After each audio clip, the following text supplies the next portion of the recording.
MDH की हल्दी मिर्ची धनिया करे कमाल। ये रंग दे, ये खुशबू दे, ये तीखा, ये कम पड़े। क्या निराला MDH मसाला।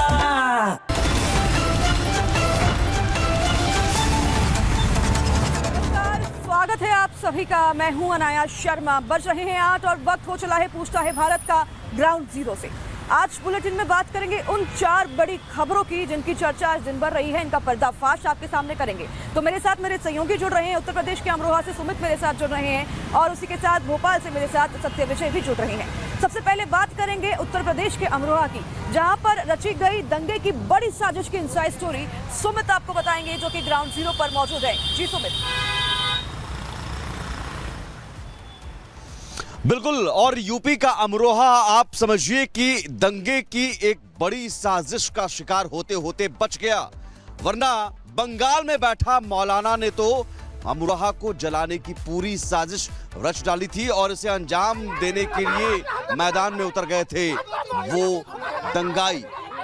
दरअसल इसकी पूरी प्लानिंग बंगाल में बैठकर मौलाना ने कैसे की और कैसे यूपी पुलिस ने हिंदुओं की एक पूरी बस्ती को दंगा ब्रिगेड से बचा लिया, इसकी इनसाइड स्टोरी भी आपको दिखाएंगे और साथ ही बताएंगे कि कैसे जहरीले तकरीरों ने, मौलाना के जहरीले बोल ने अमरोहा में मुसलमानों को, मुस्लिम युवकों को दंगा फैलाने के लिए मजबूर किया और दंगा फैलाने के लिए वो आ गए एक बार फिर से हाथ में पत्थर लेकर। लेकिन ये यूपी है और यहाँ पत्थरबाजों का पूरा और पक्का इलाज होता है, तो इलाज भी शुरू हो गया है। यूपी पुलिस ने एक्शन शुरू कर दिया है। कांवड़ियों और शिव भक्तों पर पत्थर बरसाने वालों को एक एक करके गिरफ्तार किया जा रहा है। 3 की गिरफ्तारी हो चुकी है और बाकी की गिरफ्तारी के लिए दबिश दी जा रही है। कुल 29 लोगों पर मुकदमा दर्ज है, जिसमें 4 नामजद हैं और बाकी अज्ञात हैं, जिनकी भी पहचान की जा रही है। और साथ ही साथ साफ तौर पर संदेश कि हिंदू डरेंगे नहीं, हिंदुओं को डरने की जरूरत नहीं है। डरेंगे यूपी में तो दंगाई डरेंगे। पूरी इनसाइड स्टोरी अमरोहा के पत्थरबाजों की।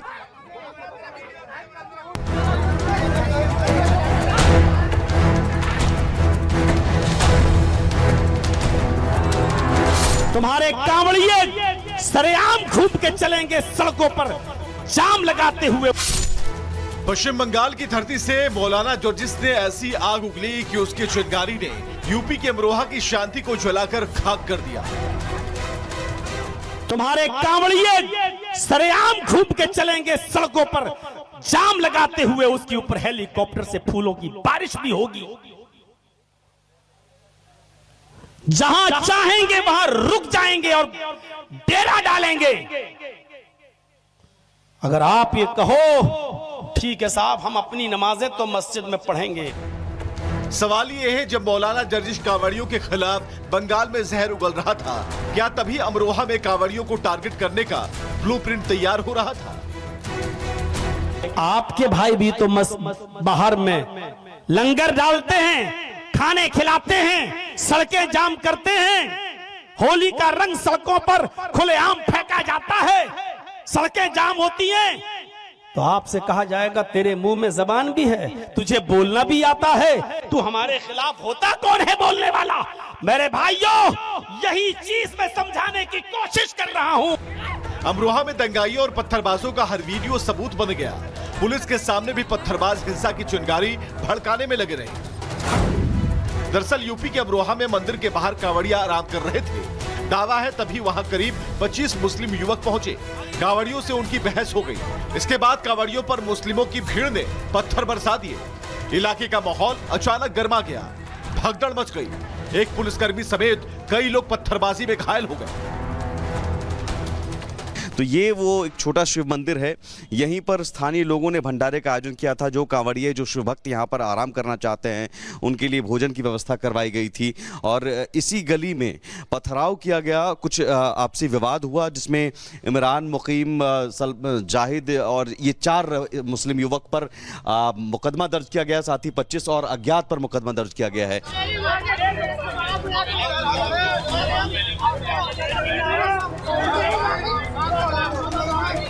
जिस हिंदू मोहल्ले में पत्थरबाजी की गई, वहां हिंदुओं के 200 से 300 परिवार रहते हैं। लोगों का दावा है कि भीड़ के आतंक का वो मंजर बहुत ही डरावना था। हमारा खाना चल रहा था, हमने उन्हें समझाने की कोशिश की, लेकिन उन्होंने अभद्र बातें कही। मुझे मैंने गाली बकते हैं, हाँ गंदी गंदी बहुत गंदी गंदी गाली बक रहे हैं। चौके बरसात दिए,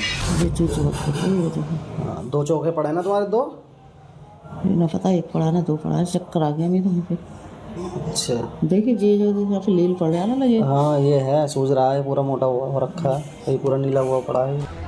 कांवड़ियों पर हमला करने वाले इमरान, शानू और अदनान को पुलिस गिरफ्तार कर चुकी है। बाकी पत्थरबाजों को पकड़ने के लिए लगातार दबिश दी जा रही है। लेकिन सवाल ये है, क्या मौलाना जर्जिस की जहरीली तकरीरों ने अमरोहा का माहौल बिगाड़ा है? आप जुमे की नमाज भी मस्जिद के बाहर 5 मिनट की नमाज आप नहीं पढ़ सकते हो,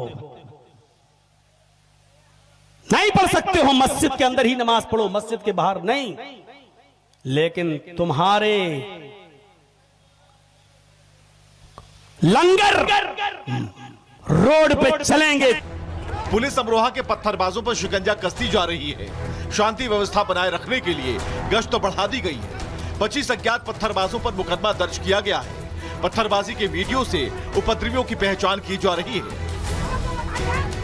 इसमें जो अभी तक की जांच में प्रकाश में आया कि वहाँ पे पहले जो भंडारा चल रहा था, उसी में शुरुआत में आपसी झगड़ा हुआ, जिसकी वीडियो इमरान द्वारा बनाई गई, जो अपने आप को अगर पत्रकार बताया। वीडियो बनाने के ऊपर वहाँ पे आपत्ति हुई कि आप हमारा वीडियो क्यों बना रहे हो, उसके साथ मारपीट हुई। फिर दोनों पक्षों में बात बढ़ गई और आगे और मारपीट हुई, तो इसमें फिर विधिक कार्रवाई की गई है। पुलिस पता लगा रही है कि अमरोहा में माहौल खराब करने का प्लान किसने बनाया था। क्या अमरोहा में महाशिवरात्रि पर दंगा भड़काने की साजिश थी? Bureau report, Republic Bharat. तो देखिए, सुमित ने आपको बताई अमरोहा में हुए दंगे के पीछे की इनसाइड स्टोरी। हालांकि आपको ये भी बता दें कि पुलिस की जांच अब तेज हो गई है। आगे बढ़ते हैं खबरों में, और आज मैं मौजूद हूं दिल्ली में। बता दूं आपको कि आज यहां से एक बड़ी खबर ये भी रही, वो यूनिवर्सिटी जो कि हमेशा दंगों का अखाड़ा बनी रहती है। जी हाँ, हमने बिल्कुल सही सोचा है, जेएनयू की मैं बात कर रही हूँ। दरअसल जवाहरलाल नेशनल यूनिवर्सिटी में एक बार फिर से आज़ादी के नारे गूंजे हैं। 10 साल पहले जो आज़ादी के नारे सुनाई दिए थे, एक बार वही आज़ादी के नारे जेएनयू में गूंजे हैं। बड़ी बात तो ये है कि एक बार फिर से विरोध की डफली पर आज़ादी के राग किसी और ने नहीं, बल्कि कांग्रेस नेता कन्हैया कुमार ने ही लगाए हैं। क्या है ये पूरी स्टोरी, देखिए इस रिपोर्ट में।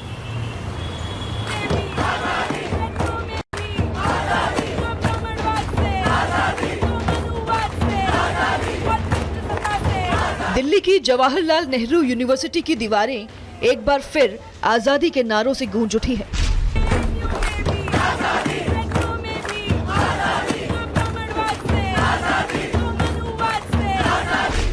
कांग्रेस नेता कन्हैया कुमार ने जेएनयू कैंपस में डफली की धाप पर जमकर ब्राह्मण विरोधी नारे लगाए। इस्लामोफोबिया से आजादी का राग गाया गया।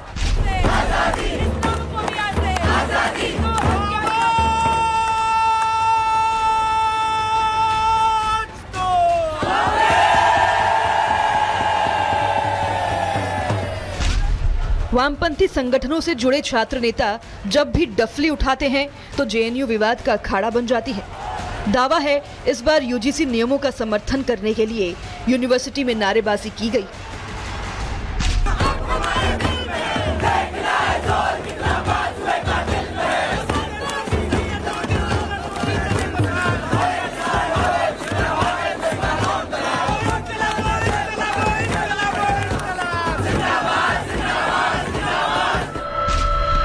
जेएनयू कैंपस में ये कार्यक्रम 13 फरवरी को हुआ था। कथित तौर पर बैठक का आयोजन जेएनयू के उन अधिकारियों के निलंबन का विरोध करने के लिए किया गया था जो कथित तौर पर लाइब्रेरी बायोमेट्रिक सिस्टम को नष्ट करने में शामिल थे। रस्टिकेशन हो गया, उसके बाद से ये लोग इसको एक अलग मतलब मूव बना दिए।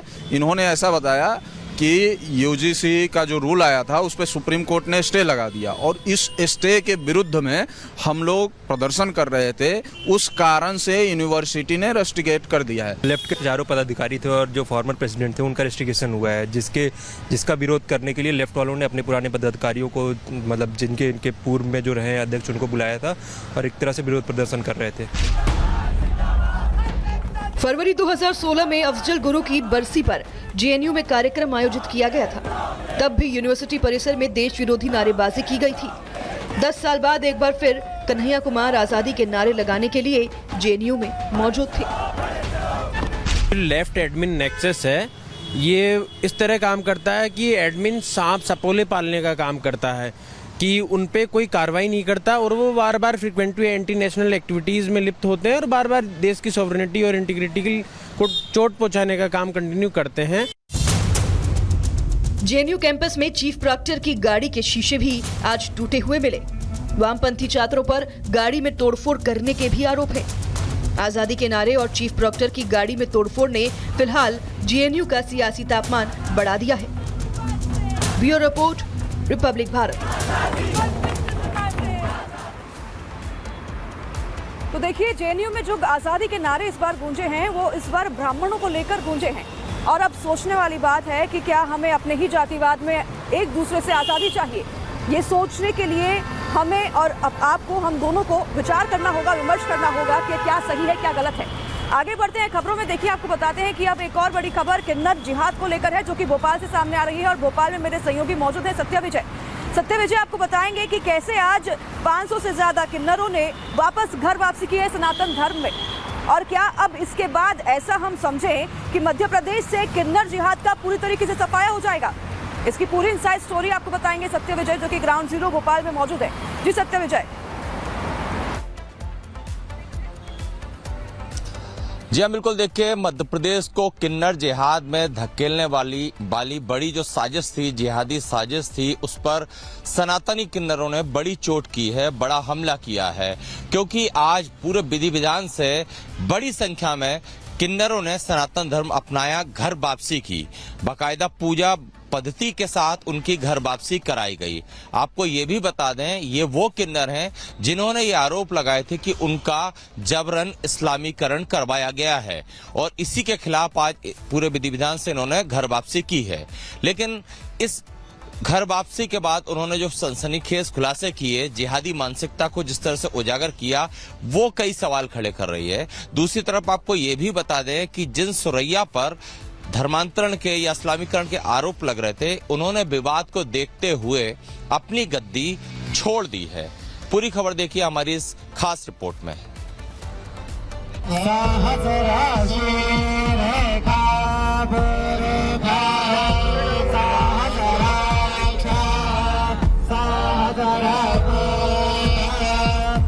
ये मंत्रोच्चारण और ये तस्वीरें सीधी चोट है उस जिहादी मानसिकता पर जिसने अपनी जिहाद वाली साजिश के चंगुल में सनातनी किन्नरों को भी फंसा लिया है।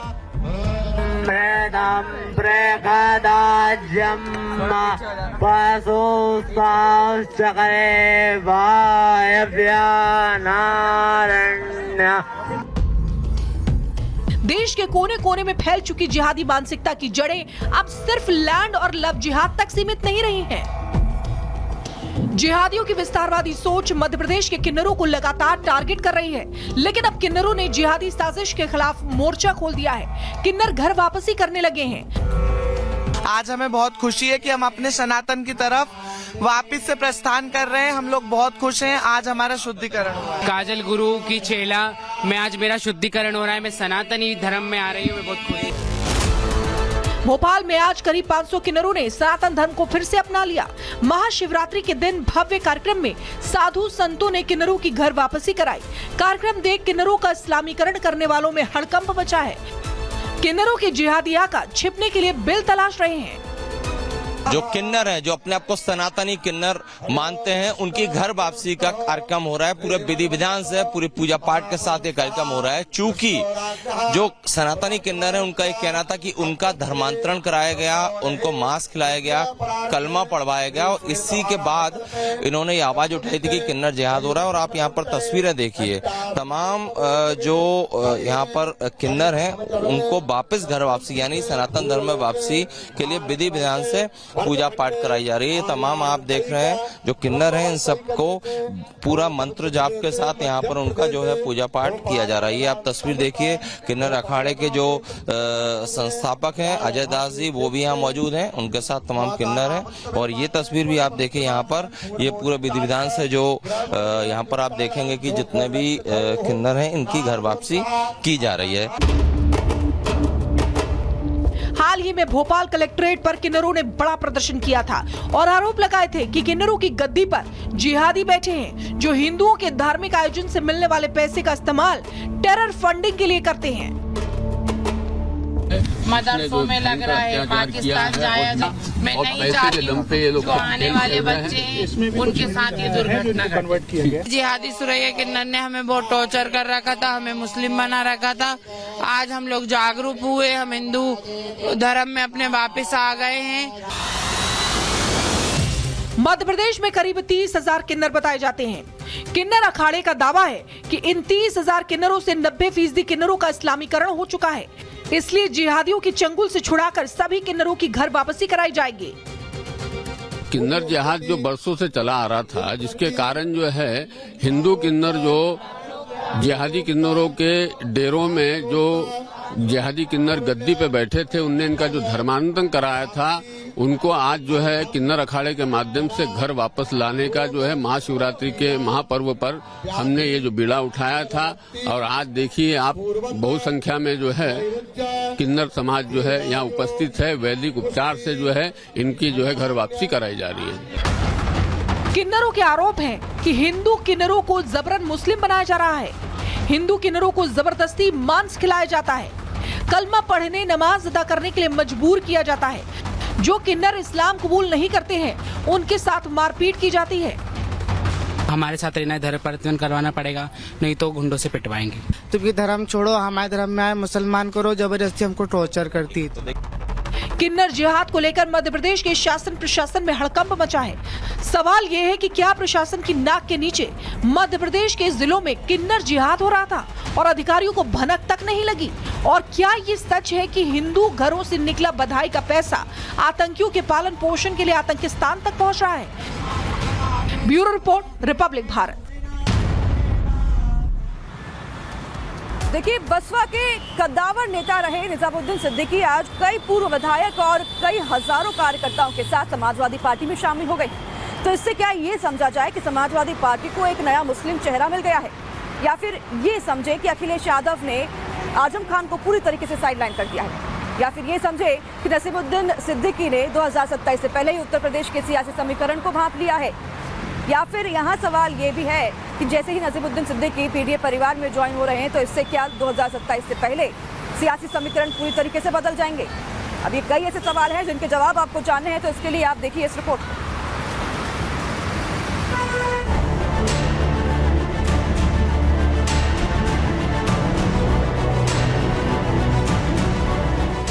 लखनऊ से आई इन तस्वीरों ने उत्तर प्रदेश की सियासत का मौसम आज बदल दिया है। 15,000 से ज्यादा कार्यकर्ताओं के साथ बीएसपी और कांग्रेस के पूर्व नेता नसीमुद्दीन सिद्दीकी ने समाजवादी पार्टी का दामन थामा तो सवाल उठने लगे। सवाल यह कि क्या अखिलेश के नेतृत्व वाला पीडीए परिवार मजबूत हो गया है? क्या नसीमुद्दीन सिद्दीकी ने 2027 का मौसम भांप लिया है? क्या पीडीए अब बीजेपी के लिए चुनौती बन गया है? और सबसे बड़ा सवाल यह है कि क्या आजम खान को दरकिनार कर अखिलेश ने नसीमुद्दीन को पार्टी का मुस्लिम चेहरा चुन लिया है? अल्पसंख्यक वाला विचार आज से थोड़े ना समाजवादी पार्टी का। आदरणीय मुलायम सिंह जी कहते थे हम मुसलमानों के थे, हैं और रहेंगे। अब उसी को आगे बढ़ाते हुए अगर अखिलेश यादव जी किसी की ज्वाइनिंग करा रहे हैं तो इसमें गुरेज क्या है? उत्तर प्रदेश की राजनीति के अलग अलग रंग देखते हुए नसीमुद्दीन सिद्दीकी को 30 साल से ज्यादा हो गए हैं। एक दौर था जब नसीमुद्दीन सिद्दीकी को उत्तर प्रदेश की सियासत का सबसे ताकतवर चेहरा माना जाता था। एक दौर ये भी है जब नसीमुद्दीन सियासी जमीन तलाशने के लिए एक दल से दूसरे दल की नैया में सवार हो रहे हैं। साल 1984 से 2017 तक नसीमुद्दीन सिद्दीकी बहुजन समाज पार्टी में रहे। 2017 में मायावती ने नसीमुद्दीन को पार्टी से निकाला तो उन्होंने 2018 में कांग्रेस का दामन थाम लिया। समाजवादी पार्टी में एंट्री से पहले तक नसीमुद्दीन कांग्रेस में ही रहे। नसीमुद्दीन की समाजवादी पार्टी में एंट्री को लेकर अखिलेश यादव भी गदगद नजर आए। इशारों ही इशारों में अखिलेश ने उत्तर प्रदेश में बुआ भतीजे वाले राजनीतिक प्रयोग 2.0 का संकेत भी दे दिया। समाजवादी पार्टी का ये रिश्ता गहरा होता जा रहा है और गहरा होगा इसके बाद। ये पीडीए का प्रेम प्रसाद समारोह है। इससे सौहार्द, भाईचारा, हम सबका मेल जोल बढ़ेगा,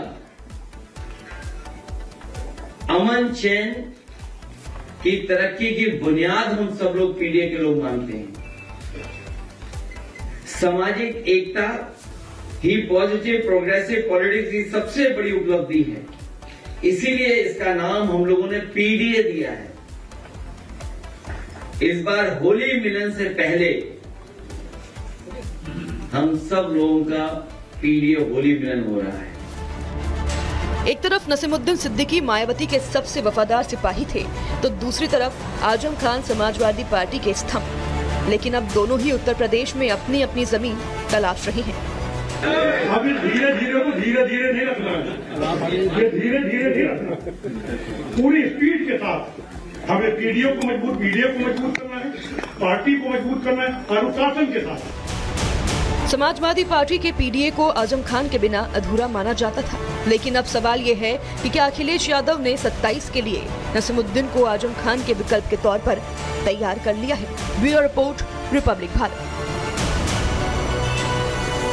तो देखिए, इस फेरबदल से उत्तर प्रदेश की सियासत में क्या बदलाव आता है, ये देखने वाली बात होगी। क्या समीकरण बदलते हैं, 2027 में ही पता चलेगा। खबरों में बढ़ते हैं आगे और बात करते हैं महाराष्ट्र की। महाराष्ट्र में दरअसल आज पूरे दिन प्रदर्शन और नारेबाजी का दौर रहा। इसकी वजह से महाराष्ट्र की सियासी में भी भूचाल आ गया। क्या है ये पूरी खबर, इसकी इनसाइड स्टोरी आपको बताएंगे सुमित। बिल्कुल, और महाराष्ट्र की राजनीति में दरअसल एक बयान ने सियासी भूचाल ला दिया है। शुरुआत जो विवाद की हुई वो मालेगांव नगर निगम ऑफिस से टीपू सुल्तान की तस्वीर हटाने से। अब उस विवाद को आगे बढ़ाते हुए छत्रपति शिवाजी महाराज को ला दिया और एक बयान जो कि कांग्रेस के अध्यक्ष, प्रदेश अध्यक्ष हर्षवर्धन सपकाल ने दिया है, उस बयान को लेकर अब बीजेपी ने तीखा विरोध शुरू हो गया है। तस्वीरों में आपको हम दिखा रहे हैं कि किस तरह से अहिल्यानगर से पुणे तक विरोध प्रदर्शन और नारेबाजी का दौर जारी है। यानी कि एक बार फिर से छत्रपति शिवाजी महाराज और टीपू सुल्तान की तस्वीर के इर्द गिर्द महाराष्ट्र की सियासत उबाल मार रही है। एक रिपोर्ट देखिए।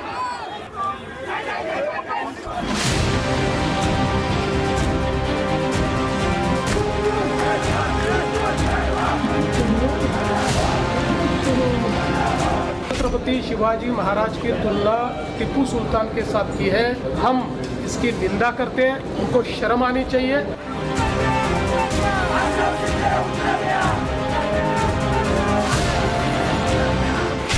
जी तुलना केलेली आहे, अशा या नराधामाची जीभ कापणारास अहिल्यानगर भारतीय जनता पार्टी 10 लाख रुपये देईल।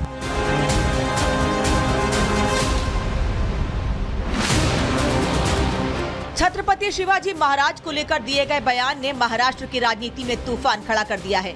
महाराष्ट्र कांग्रेस अध्यक्ष हर्षवर्धन सपकाल के बयान के बाद बीजेपी सड़कों पर उतर आई है और विवाद अब तेज होता जा रहा है। अब आपको इस विरोध के पीछे की वजह बताते हैं। दरअसल हर्षवर्धन सपकाल ने एक बयान में टीपू सुल्तान की तुलना छत्रपति शिवाजी महाराज से कर दी। त्यांचा आदर्श घेऊन टीपू सुलतान यांनी इंग्रजांच्या विरोधात कुठेतरी लढा पुकारला होता आणि त्या अर्थानं टीपू सुलतान हे एक शौर्य गाजवणारे एक योद्धे होऊन गेले, एक भारताचे भूमिपुत्र होऊन गेले। त्यांनी कधी कुठल्याही विषारी विखारी विचारांना त्यांनी जवळ केलं नाही, तर एक शौर्याचं लक्षण म्हणून टीपू सुलतानांना आपण शिवाजी महाराजांच्या समकक्ष बघितलं पाहिजे। इस बयान के सामने आते ही बीजेपी ने इसे शिवाजी महाराज का अपमान बताते हुए कड़ा विरोध दर्ज कराया। अहिल्यानगर में शिवाजी महाराज मेमोरियल के सामने हुए विरोध प्रदर्शन के दौरान बीजेपी नेताओं और कार्यकर्ताओं ने जमकर नारेबाजी की। इसी दौरान एक विवादित ऐलान भी किया गया। कहा गया कि जो कोई सपकाल की जीभ काटेगा उसे 10 लाख रुपए का इनाम दिया जाएगा। इस बयान ने सियासी पारा और चढ़ा दिया। प्रदर्शन के दौरान जूता प्रोटेस्ट भी किया गया और सपकाल के खिलाफ तीखे नारे लगाए गए। जी तुलना केलेली आहे, अशा या नराधामाची जीभ कापणारास अहिल्यानगर भारतीय जनता पार्टी 10 लाख रुपए देईल। वहीं पुणे में भी बीजेपी कार्यकर्ताओं ने कांग्रेस भवन के बाहर प्रदर्शन किया। बीजेपी सिटी प्रेसिडेंट और बाकी कार्यकर्ताओं ने पार्वती पुलिस स्टेशन में सपकाल के खिलाफ शिकायत दर्ज कराई है। आरोप है कि उनका बयान सामाजिक सौहार्द बिगाड़ने वाला है। इस बीच महाराष्ट्र के सीएम देवेंद्र फडणवीस ने भी सपकाल के बयान की कड़ी निंदा की। कांग्रेस के अध्यक्ष हर्षवर्धन सपकाल ने जिस प्रकार से छत्रपति शिवाजी महाराज की तुलना टीपू सुल्तान के साथ की है। हम इसकी निंदा करते हैं, उनको शर्म आनी चाहिए। इसमें कोई दो राय नहीं कि शिवाजी महाराज महाराष्ट्र की पहचान और गौरव के प्रतीक है। ऐसे में इस बयान ने राजनीतिक माहौल को और गर्मा दिया है। एक और बीजेपी इसे सम्मान और अस्मिता का मुद्दा बना रही है, तो दूसरी ओर कांग्रेस इसे गलत तरीके से पेश किए जाने का आरोप लगा रही है। अब देखना होगा कि ये सियासी संग्राम आगे और कितना तूल पकड़ता है और कानूनी प्रक्रिया किस दिशा में जाती है। Bureau report, Republic Bharat. चलिए, यहाँ वक्त हो चला है एक शॉर्ट ब्रेक का। हर रोज हम आपको बताए रखते रहेंगे हर खबर की इनसाइड स्टोरी, जिसके लिए आपको देखना होगा पूछता है भारत ग्राउंड जीरो से। सुमित और सत्यविजय, आप लोगों का बहुत धन्यवाद हमारे साथ जुड़ने के लिए। यहाँ रुकेंगे एक ब्रेक के लिए।